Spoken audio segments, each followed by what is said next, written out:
ये कोई normal duck करी नहीं है। ये है असम की लेजेंडरी ट्रेडिशनल डक करी। सबसे पहले डक मीट को मैरिनेट किया, मस्टर्ड ऑयल, हल्दी, क्रश्ड गार्लिक और थोड़ा सा नमक के साथ। यही देता है उस देसी असमीज फ्लेवर का असली मैजिक।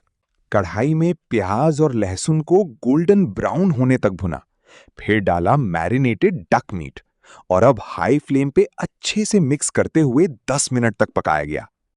अब आया असली ट्विस्ट। नमक और थोड़ी और हल्दी ऐड करके इसे धीरे धीरे 20 मिनट तक पकने दिया। देखो कैसे मीट अपना ऑयल छोड़ना शुरू कर रहा है।